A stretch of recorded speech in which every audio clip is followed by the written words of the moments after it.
자, 이제 미국 증시로 넘어가 보도록 할게요. 오늘 미국 증시는 상승세로 마감을 했습니다. 어제 정말 저희 긴 연휴 끝에 저희 처음 보는 이 미국 증시가 너무 많이 급락을 해서 사실 마음이 좋지는 않았어요. 우리가 그냥 뭐 하루하루 중요합니까? 뭐 이러지만 마음 한켠에는 그냥 그래도 올랐으면 좋았을 텐데 뭐 이런 마음이 있었는데 그래도 다행히 오늘은 올랐습니다.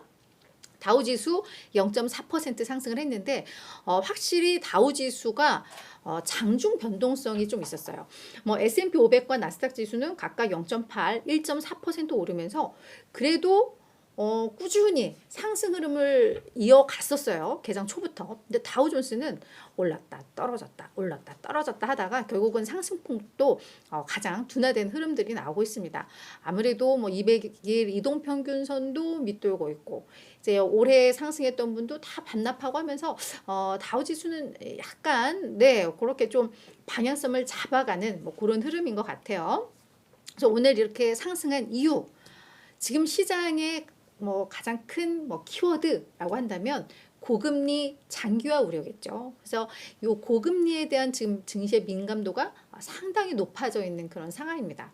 그렇다 보니까 아무래도 또다시 나쁜 소식은 좋은 소식, 나쁜 소식은 호재, 이 공식이 다시 또 통하는 뭐 그런 흐름이 왔죠. 그래서 이 얘기는 경제지표 뭐가 안 좋았나 보다. 네, 맞습니다. 경제지표가 안 좋게 나왔습니다. 특히 이번 주는 고용지표들이 줄줄이 발표되는 한 주라고 말씀을 드렸어요. 그래서 어제 발표됐던 구인 이직 보고서는 너무 좋았죠. 예상을 너무 웃돌면서 너무 좋았기 때문에 그게 이제 어제 주가의 급락의 배경이었다면 오늘 나온 또 다른 고용지표는 반토막입니다. 반토막. 그러다 보니까 이게 또 투자 심리에 긍정적인 영향을 미쳤는데요. 이건 민간 기관이에요. ADP가 발표한 9월 신규 일자리 수를 보니까 8만 9천 개 정도 일자리가 늘어났다라고 집계를 했습니다. 이게 8월에 18만 건이었거든요. 그러니까 반토막이 난 거예요. 한 달 새. 그리고 시장에서도 한 15만 3천 건 예상했는데 너무 많이 밑돌았죠. 이게 2021년 9월 이후 최저치니까 그나마 이게 그래도 고용시장이 확실히 좀 둔화되고 있구나 뭐 이런 안도감을 주면서 이게 안도인지 안도할 일인지 모르겠지만 지금 시장은 아무래도 이 금리에 민감하다 보니까 이게 호재로 작용을 했습니다. 여기에 또 하나 인플레이션에 대한 우려를 조금 낮출 수 있는 국제유가가 오늘 큰 폭으로 하락을 했습니다. 서부 텍사스산 원유 11월 인도분 그러니까 선물 가격인데 이게 배럴당 84.66달러까지 떨어졌는데요. 전일과 비교했을 때 한 5% 정도 급락한 상황인데 뭐 이것 때문에 시장은 긍정적으로 반영을 했습니다. 그렇지만 뭐 에너지주들은 오늘 한 뭐 4, 5%씩 많이 하락하기도 했는데 이 원유 가격이 9월 27일만 하더라도 한 93, 94달러까지 갔었으니까 지금 단기적으로 꽤 큰 폭의 그래도 조정이 나온 거죠. 그 이유는 휘발유 수요가 감소하고 있다. 뭐 이런 지표가 하나가 나왔고요. 또 하나는 경기에 대한 우려. 아무래도 앞으로 수요가 많이 둔화되지 않을까? 뭐 이런 우려들이 맞물렸던 것 같습니다. 실제로 이 미국의 간밤에 나왔던 지표 중에 뭐 S&P 글로벌 그리고 ISM에서 발표하는 서비스 구매 관리자 지수가 발표가 났는데 뭐 엄청난 쇼크, 엄청난 뭐 서프라이즈 이거는 아니었어요. 그냥 예상 수준에서 나오기는 했습니다만 약간 둔화되는 듯한 그런 흐름이 좀 나왔거든요. 그러니까 그런 부분들이 다 맞물리면서 오늘 국제유가가 밑으로 떨어졌고 이게 인플레에 대한 우려를 조금 잠재웠습니다. 그래서 이런 것들이 맞물리면서 전체적으로 오늘 시장이 강했다. 여기에 최근에 금리, 국채 수익률 금리와 증시의 연관관계가 많이 높아지고 있잖아요.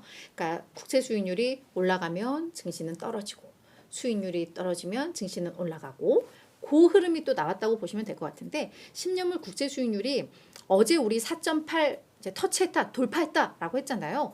그러고 나서 이게 장 개장하자마자 한 4.88까지도 올라갔습니다. 그래서 이거 조금 우려된다 싶었는데 이게 마감쯤에는 4.729까지도 떨어졌거든요. 그래서 이런 부분들도 투자 심리에 매우 긍정적인 영향을 미쳤다라고 보시면 될 것 같아요. 다만 앞서서 이제 오늘 증시에 가장 큰 모멘텀이었던 ADP 저 신규 일자리 저건 사실은 좀 변동성이 크고 신뢰도가 좀 낮아요. 그래서 금요일 날 사실 노동부에서 발표하는 고용 보고서가 핵심인데 그래도 뭐 요렇게 나왔으면 고용 보고서도 좀 안 좋겠지라는 기대감이긴 한데 이걸 뭐 또 100% 신뢰할 수는 없습니다만 어제 아무래도 급락을 하다 보니까 요 재료에 대한 강도가 좀 강하게 작용을 했다. 이렇게 이해를 하시면 될 것 같아요. 자, 그리고 이제 월가의 또 분석들 준비를 해왔는데요. 금리 상승의 또 다른 연쇄 효과, 자사주 매입, 기업들의 자사주 매입이 감소할 수 있다라는 요 전망이 나와서 또 하나 준비를 해왔습니다. 일단 금리 상승이 기업에 미치는 영향은 두 가지 측면에서 보면 될 것 같아요. 일단 자금을 조달해야 하는 기업의 경우, 그러니까 뭐 투자를 해야 할 수도 있고, 뭐 운영 자금으로 써야 될 수도 있고, 뭐 막말로 자사주를 매입하기 위해서도 뭐 자금 조달을 할 수도 있고, 그럴 때 차입 시 차입 비용이 급증할 수 있겠죠. 네. 또 하나, 이제 현금을 가지고 있어. 현금을 보유하고 있는 기업들의 경우에는 이제 이 현금이 주요 수익원이 됩니다. 저금리 상황에서는 뭐 맡겨봤자 뭐 1%도 안 되는 뭐 이자 받으니까 뭐 큰 의미가 없는데 이제는 단기 국채만 넣어도 뭐 4, 5%의 수익을 그냥 앉아서 거둘 수가 있잖아요. 그러니까 이게 또 앞으로 이제 경기에 대한 불확실성 커지고 있고 이런 상황에서 이게 상당한 해지 요인이 된다. 라는 측면에서 이제 두 가지 측면으로 볼 수 있는데, 그러니까 결국 이게 이제 자사주 매입과 어떤 연관이 있느냐를 이제 짚어보는 건데요. 먼저 S&P 글로벌에서 이 통계 자료들, 데이터 낸 거를 봤더니 미국의 기업들이, 그러니까 은행과 보험 등은 좀 제외입니다. 미국의 기업들이 약 2조 5천억 달러 정도의 현금을 보유를 하고 있더라. 그런데 대부분은 현재 단기 채권에 투자하고 있더라. 이것만으로 얘들은 연 한 4, 5%의 현재 이자 수익을 거둘 수 있다라고 이야기를 하고 있습니다.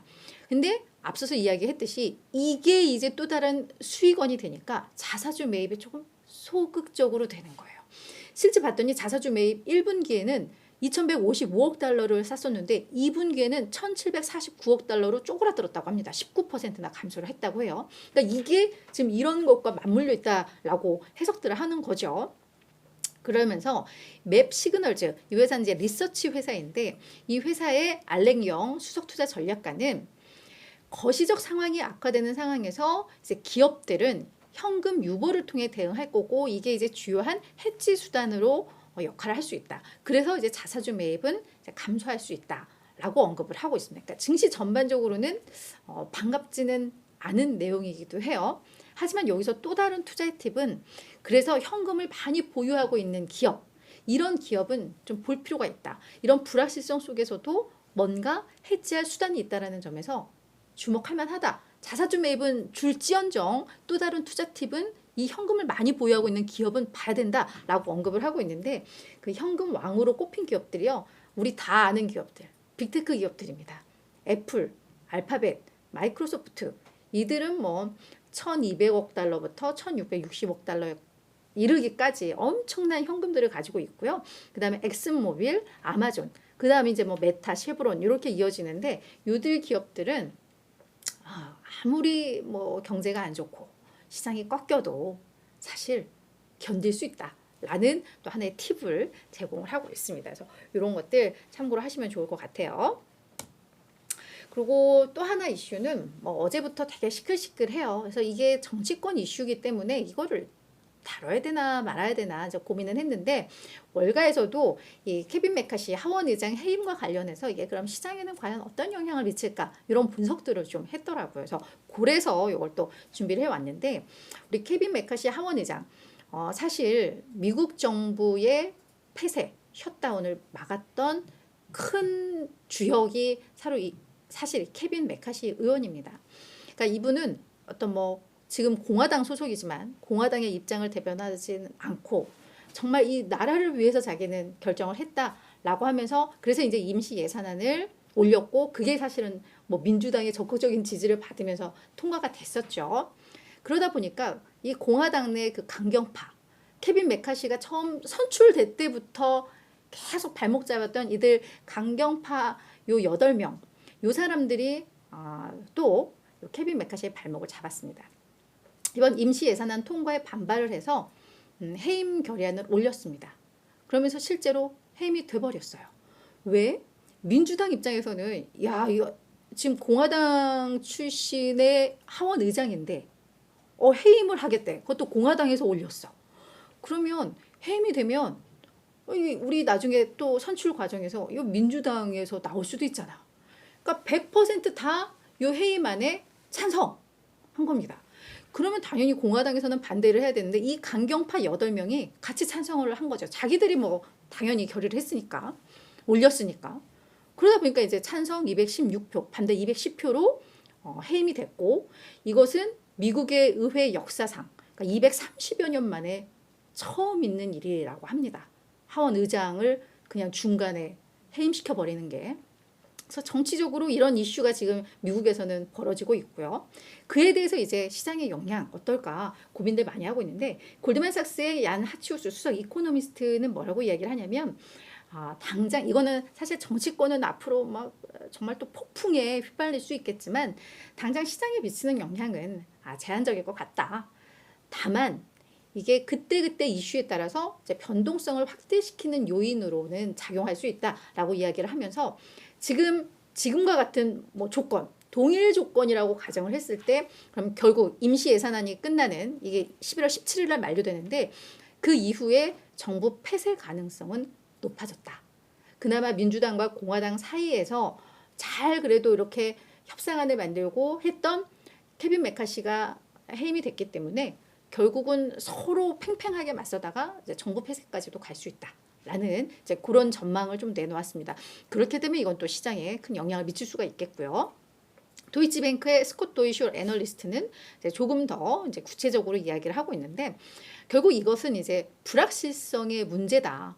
정치적인 불확실성, 각종 재정 지출에 대한 불확실성, 정부 폐쇄 여부에 대한 불확실성. 그래서 결국 이게 증시 약세의 요인이 될 수밖에 없다라고 이야기를 하면서, 특히나 방산주는 아무래도 예산이 되게 높은 부문이잖아요. 그러니까 이게 또 줄다리를 하고 있기 때문에, 그래서 로키드 마틴이라던가 노스롭 그루먼 등 이런 기업들은 아무래도 좀 부정적인 영향을 받을 수 있다. 이런 분석들도 나왔습니다. 그래서 이제 시장에서 이런 얘기들이 나오고 있다는 거. 그래서 앞으로 요거는 또 정부 폐쇄가 이어지면서 다음 달까지도 계속해서 질질 끌게 될 그런 이슈가 될 거라는 것까지 정리를 해 보았습니다.